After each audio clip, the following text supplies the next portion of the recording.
Hi Leo, happy new moon eclipse in Libra. So these have been harsh. Honest to goodness, I know when I put off doing the videos and doing the channels for you guys, sometimes I have to give harsher information, but it's why I'm here on the planet. So listen is your message today, Leo rising. And this reading the grid is for Leo rising, but my videos can always be watched by a Leo sun as well as a Leo moon. Definitely go watch the introductory video for this eclipse. And there's infinite astrologers, infinite information all over the place about this eclipse. It's more soul purpose than it is like manifesting and stuff like that. So although this is happening in your third house of communication, language, early learning, and short trips, Mercury's in this house. There's so much. I don't even want to talk about the astrology right now. How often do you just listen to the people in your life? Because the original, as soon as I stopped recording the Cancer Rising video, I just go, Leo, shut the fuck up and listen. I can't say that because that's inappropriate. I'm not speaking to you as if you're talking over people, but I want you to recognize from now on, how many times are you just in a conversation that you're listening kind of to what they're saying, but you're mostly waiting for them to stop talking so you can tell them how you feel, or how maybe your interjection, or they could be talking about a problem. They could be talking about something that they're going through, and all you want to do is tell them how cool they are and how great that they are and how wonderful they are, or your perspective of their issue and how you remember something that you've gone through that they've gone through. How many times in the past just week have you listened just to listen?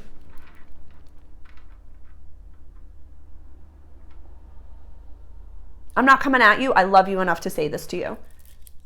You're very, not intimidating, but we can be intimidated by your vibe as the Leo. The Leo is the lion. It is fixed, positive, fire energy. You are like the most beautiful bonfire on the beach that everyone just loves to gaze at. And you're an incredible, incredible, courageous, lovely, wonderful cheerleading of a friend.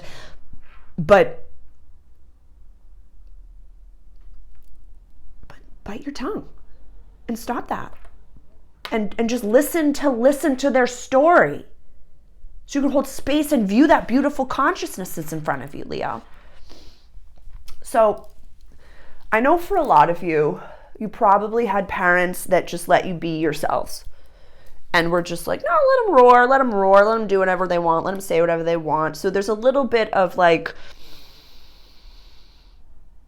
youngest child syndrome happening here. There's a little bit I'm constantly the baby, I can do whatever I want type of a vibe. And I'm so uncomfortable with how specific some of these readings have. I'm not uncomfortable. I love being a channeler and I love being able to do this, but I don't always like to be so harsh with you. Because I love you and you're wonderful and needed. I'm not trying to hit your ego. I'm trying to say listen. Just listen to the people around you. Listen to the unconscious people around you. Listen to your barista. Listen to the person that randomly bumped into you on the street. Every single person on the planet knows something that you don't. I recognize that you know something that every person on the planet knows, but the fact that I even have to come at this is I know I'm hitting your ego, motherfuckers, and I love you so much that this is intense stuff. It's intense stuff. So we know. Early learning. This house is about early learning. So think of the parameters of how you learned the boundaries of communication. Did you have siblings that made you feel small? Did you have parents, again, maybe you were the youngest child, or something maybe that they just let you be and roar as big as you possibly can? But is that advantageous for your soul's growth, just to pop off at everything and just have this me mentality?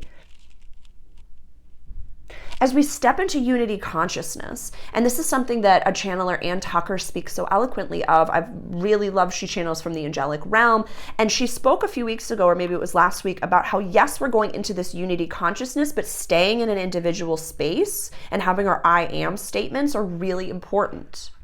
Your soul came here for a reason. You are a specific piece of glitter on the entire disco ball. We need your shine. We need your very specific shine.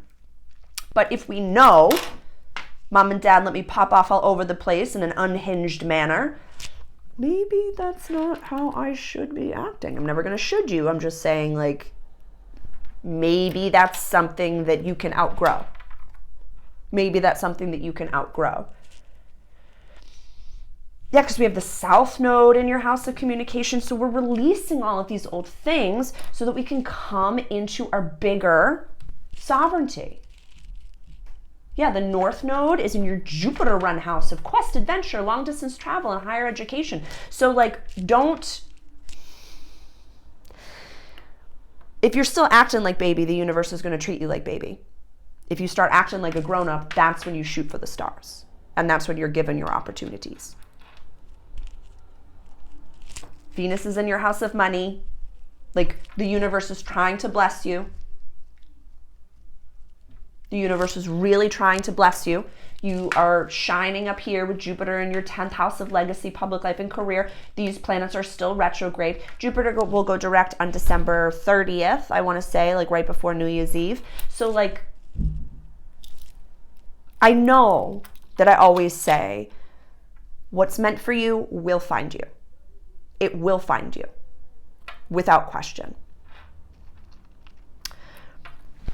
But I know that we've seen this in the world, where we see someone who has chosen not their divine path, not the divine path that they're meant to be on. And it can be very off-putting for light workers to be like oddly uncomfortable to see.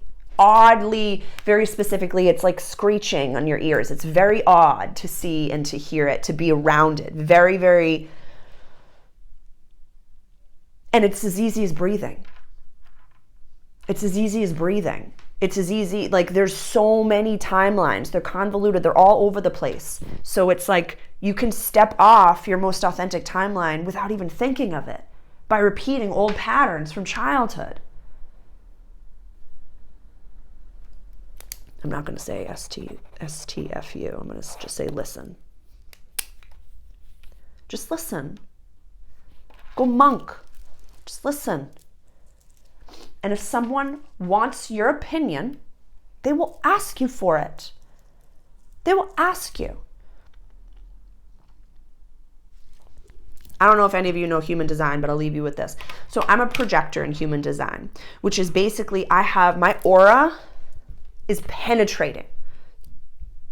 So when I'm around you, just physically, I can feel into all the things. I can solve all your problems. I can read your mind. I can read your aura field. I can, like, it's what I do. My makeup is built to hold space and to help people unpack their stuff and to help them individually be their best self. But the trick to being a projector is you have to wait for the invitation. If I went up to a random person on the street and was like, hey, your baby is talking telepathically to me. They're really upset about the fluoride that you're giving them in the tap water and the formula and stuff, and they really don't want to be eating processed foods right now. They want to be starting things. They want to be helpful in a way that they really don't understand because they can't hold their head up just yet. So I just needed to let you know that the reason that they're screaming in the supermarket is because they're healing really messed up. Like that dude over there is like thinking really gross things about them. So I just needed to let you know that. No, I don't do that. I've tried, and then I'm labeled as a cuckoo pants. So you sit and you wait and you put your information out and people find you and then they ask their questions. So if I'm talking to someone, just a random person at the cafe, I will literally be biting my tongue while listening because I have all the answers. But I can't offer it until they ask. It's inappropriate. It's not okay. You can't do that. You can't do that. So wait until your friend says, hey, what do you think about this? And then go. And then go.